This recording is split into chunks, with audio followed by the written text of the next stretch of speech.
how to not feel guilty when setting boundaries with family at the holidays. It really is okay to set your boundaries, and in today's video, I'm going to give you some support on how to do that.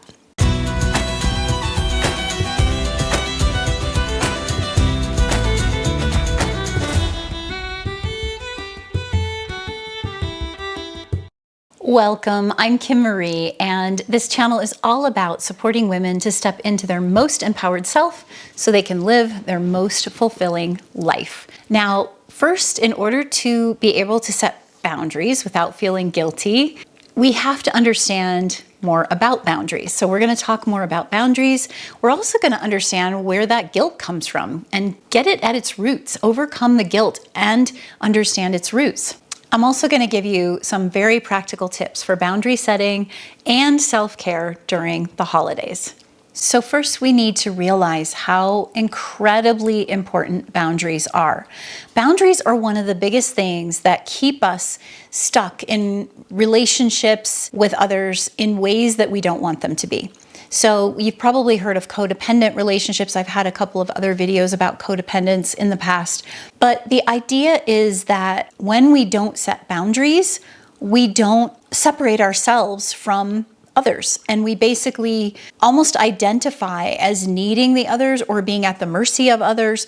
And we don't separate ourselves. A boundary is a separation. A boundary is a structure or a form that helps to contain our sense of self. And so what we really need to look at is, are we setting boundaries that help us to maintain our sense of self? And when it comes to family, unfortunately, a lot of times family, they remember you from when you're young, or they have their preconceived notions, especially if you're coming to visit family for holidays and you haven't seen them in a while, or they don't see you very frequently during the year. Maybe they only see you at the holidays.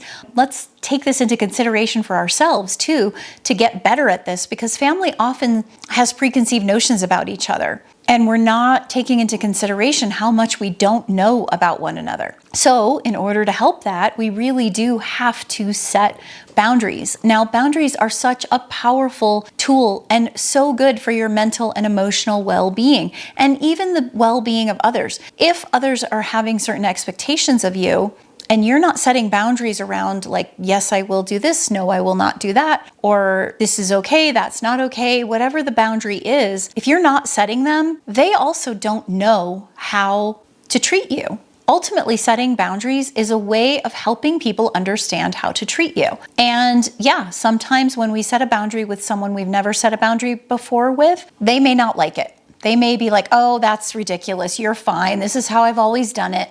And we're going to have to speak up and say, that may be how you've done it, but it's not how I'm okay having it anymore.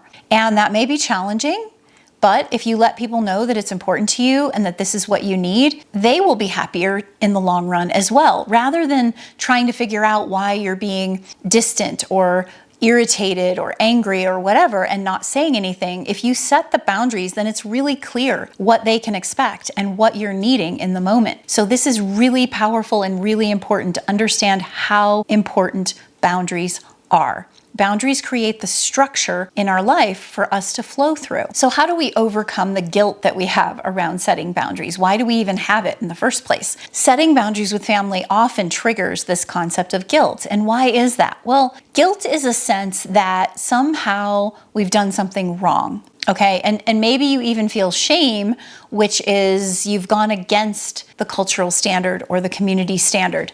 Maybe you feel that your family has a standard of how things should be. And if you set a boundary around it, you feel like you've done something wrong or you've gone against the standard of the family. It's a perfectly normal feeling to have. And how do we overcome it? How do we overcome that guilt so that we can set the boundary and not feel so burdened by it? Part of it is we have to understand that that guilt is simply our perspective. We are thinking we've done something wrong. It's true that maybe some of our family members will think that too. If you know in your heart that this is a boundary that you need to set and it's not okay for them to cross it, you're not doing anything wrong. If you're taking care of yourself and doing so with the kindness and consideration of others, you're not doing anything wrong. They may like things to be a certain way, but that does not mean it has to be that way for you. I'm going to give you a simple example. For me, I did not want my children in front of screens when they were growing up.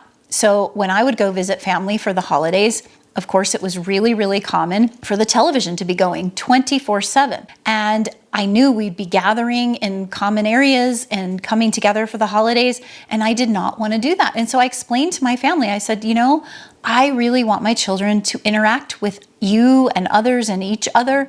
So I don't want a television screen on that just has them watching the screen rather than enjoying the holiday and connecting with each other. Could we keep the TV off until they go to bed this evening? And my family was willing to do it. They didn't love it, but because I explained it kindly and I explained what my boundary was, then they were willing to do it. And if there were times when, let's say, there was a big game, like an athletic event or something that people wanted to watch, then I would just simply have a boundary where it was like, I'm going to take my kids outside and spend time in nature instead.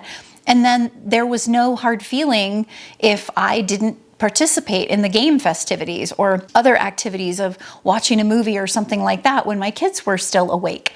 They understood and they were clear, and I was able to just confidently go do what I needed to do to stay true to the values that I had. So it's really important to understand where our guilt comes from, this idea that we think we're doing something wrong or we've made a mistake. It's only a mistake if you think it is, or you're doing something wrong if you think it is. You can change the perception around that and be able to set boundaries without feeling guilty, but you have to be willing to stand in it. You have to be willing to say, I'm going to leave the room when the television is on with my kids around, or I'm going to ask and I'm going to be okay with that and be clear about that.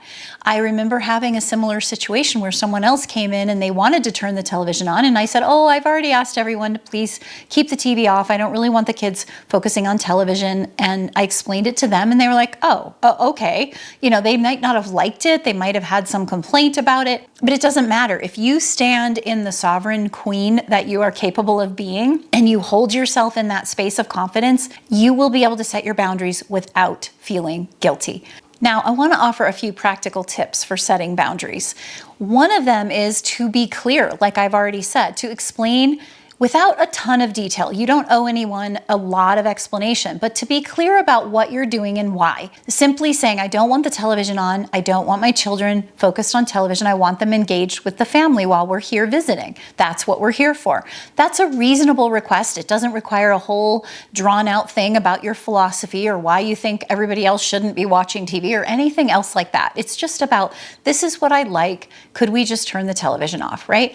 That's a simple, basic example. Or maybe there's a boundary around, maybe you're choosing to give up sugar. I know that was another thing that I was challenged with. And everybody likes to push all the holiday treats or other things onto everyone else. And you need to be able to say, no, please, you know what? I'm really trying hard to give up sugar. I would appreciate it if you don't offer me anything like that. If I want something, I will ask for it. That's a perfectly reasonable boundary to set, to say, please don't tempt me by asking me because I'm really working hard on this thing. When you do that and you ask people to help you out, to honor your boundary or honor your values, they are so much more willing to do it than you might think. Another great example is when you have something that really means something to you. Sometimes doing that thing in itself creates a boundary, but only when you set a clear boundary around it. I have a very, very special tool that helps you build that sense of queenliness, that sense of inner sovereignty, that sense of truth within yourself. It's called my Sacred Nights of Winter Journal. It's used during the darkest nights of winter. You can use it for 13 nights. You can start with the winter solstice or start with Christmas Eve. Either is perfectly valid. But the idea is you take time for you during this time to tune into yourself, to tune into your own inner wisdom.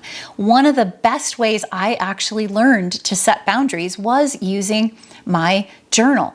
Before I even started selling a journal, I used to journal during this time every Christmas season. And I would tell people, if I am sitting here journaling, please do not interrupt me, including my children. And I would have, when they were little, I would always have like a stack of crayons and some paper so that if they did come over, I would give them that option. Here, you may color, but you may not interrupt mommy. You may not do this right now. And it always gave them something they could do rather than feeling like it was always something they couldn't do or telling them no. That was such a powerful tool for me to work with. And they learned to respect that boundary. When I was journaling, they didn't interrupt, or meditating, I did the same kind of thing. So sometimes doing something special for yourself that lets people know it's setting a tone or setting a mood for yourself is a really great way to set a boundary for yourself. I've had people use my journal that have said to me, oh my gosh, this was like the best excuse to just have me time. I would tell people that I'm working on this journal and it's a daily practice during the holidays, so I'm gonna go have my time. And it gave them time away from family to just regroup and reconnect and give themselves some good self-care and self-nurturing during the holidays. This is one of the best things you can do for yourself if you want to set boundaries with family during the holidays, is to take care of yourself. Do something special for yourself. So check out the link in the description. I hope you'll check out the Sacred Nights of Winter journal as something really wonderful to do for yourself during this holiday season. So I've mentioned that having these kinds of tips around the communication, how you communicate, the practical tools, other ways of seeing things. But the other piece that I briefly mentioned is self-care. Now, the journaling could be a wonderful tool for self-care, but it also might be taking time out for yourself, going for a walk, stepping out. These are all the kinds of things that can actually help you in setting boundaries. When you are taking good care of yourself and you know that you're nurturing yourself, it is so much easier to set boundaries with others because you're not stuck in that sense of depletion or overwhelm or saying yes when you mean no or no when you mean yes or any of that kind of thing.